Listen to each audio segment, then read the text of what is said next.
दोस्तों, अगर मैं आपसे पूछूं कि भारत की खोज किसने की थी, तो आप सोचेंगे कोई राजा, कोई यात्री या कोई विदेश से आया हुआ व्यापारी। लेकिन असल सच ये नहीं है। भारत की खोज किसी आदमी ने नहीं की थी। और सबसे बड़ा सवाल कि भारत का नाम भारत कैसे पड़ा, तो आज हम इसी रहस्यमयी सफर को समझेंगे। दोस्तों, भारत की खोज किसी दूरबीन, कंपास या नक्शे से नहीं हुई। ये खोज शुरू हुई थी उन लोगों से जिन्होंने सबसे पहले इस मिट्टी को समझा, नदियों को पहचाना और बसाहटें बनाई। एक ऐसा समय था जब न भारत का नाम था, न देश था, न सीमाएं, सिर्फ लोग थे, उनकी मेहनत थी और एक ऐसा सफर था जो हजारों साल चलता रहा। हर युग ने एक एक ईंट जोड़ी और आज जो भारत दिखता है वो इन्हीं ईंटों से बनी एक विशाल कहानी है।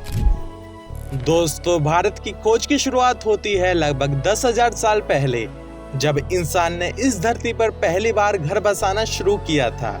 सिंधु घाटी सभ्यता, हड़प्पा और मोहनजोदड़ो जैसे शहर, यही हमारी सबसे पुरानी पहचान है।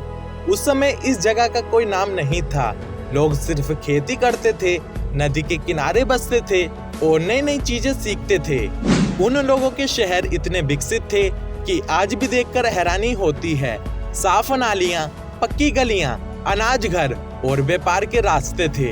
यानी खोज ये नहीं थी कि ये कौन सा देश है, बल्कि खोज ये थी कि ये धरती हमें क्या क्या सिखा सकती है। यही वो दौर था जब बिना नाम के, बिना सीमाओं के, बस अपनी मिट्टी को समझते हुए भारत की पहचान धीरे धीरे आकार लेने लगी थी।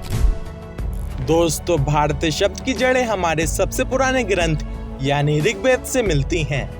वहाँ एक समुदाय का नाम लिखा है, भरतवंश। कई कहानियों में बताया गया है कि राजा दुष्यंत और शकुंतला के पुत्र भरत के नाम से इस भूमि को भारतवर्ष कहा जाने लगा। यानी भारत का नाम किसी विदेशी ने नहीं रखा, बल्कि हमारे ही पूर्वजों ने दिया है। इस दौर में खोज का मतलब था कि अपनी जमीन को, अपने समाज को नाम देना। नाम मिलते ही पहचान बन गई। अब लोग कहते थे, हम भरतवंश के लोग हैं और ये भूमि हमारा भारत है। इस समय मनुष्य ने धर्म, ज्ञान, वेद, योग और समाज की व्यवस्था बनाई। यही वो सोच थी जिसने भारत को नाम भी दिया और एक आत्मा भी। दोस्तों, जैसे जैसे समाज बढ़ा, वैसे वैसे ही राज्य बनने लगे। यहीं से भारत की खोज का तीसरा बड़ा दौर शुरू हुआ। सबसे पहले एक मजबूत और एकजुट भारत की नींव रखी चंद्रगुप्त मौर्य ने। चाणक्य की नीति ने छोटे छोटे राज्यों को जोड़कर एक बड़ी शक्ति बनाई। फिर आए सम्राट अशोक, जिन्होंने खोज की असली ताकत युद्ध में नहीं, बल्कि शांति और दया में है। उन्होंने अपने विचार पूरे एशिया तक फैलाए। इसके बाद आया गुप्त काल, जब गणित, खगोल विज्ञान, साहित्य और कला तेजी से आगे बढ़ने लगी।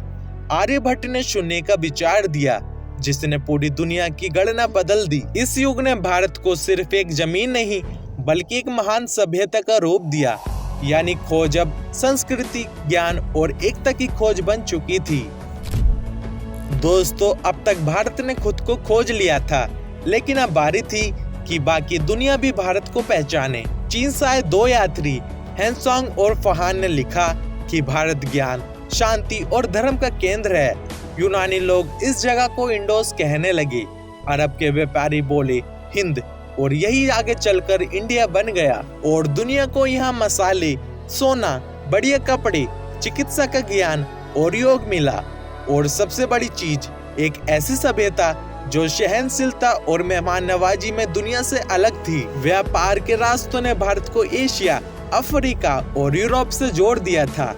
और हर यात्री अपनी किताबों में लिखता गया कि यहाँ की भूमि कुछ अलग है, यहाँ की सोच अनोखी है। यानी अब भारत की खोज दुनिया की नजर में होने लगी थी। दोस्तों, फिर आया अंग्रेजी शासन। उन्होंने इस देश को तोड़ने की कोशिश की थी, लेकिन यही वो समय था जब भारतीयों ने खुद को दोबारा पहचाना। गांधी जी ने अहिंसा की शक्ति खोजी, भगत सिंह ने बलिदान दिया, नेताजी सुभाष ने आजादी के जज्बे की।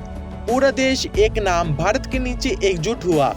1947 के बाद देश ने एक नई खोज शुरू की, यानी विज्ञान, अंतरिक्ष, शिक्षा, तकनीक, लोकतंत्र, संस्कृति। हम चंद्रयान भेजने लगे, अपनी पहचान दुनिया में और मजबूत करने लगे। आज का भारत एक अनोखा संगम है। एक तरफ हजारों साल पुरानी सभ्यता है और दूसरी तरफ आधुनिक तरक्की, यानी भारत की खोज आज भी जारी है और इसे आगे बढ़ाने वाले हम सब हैं। दोस्तों, भारत की खोज किसी एक दिन या किसी एक व्यक्ति की कहानी नहीं है। सभ्यताओं से लेकर आजादी तक चलता हुआ ये एक लंबा सफर है और इस सफर का हिस्सा हम सब हैं।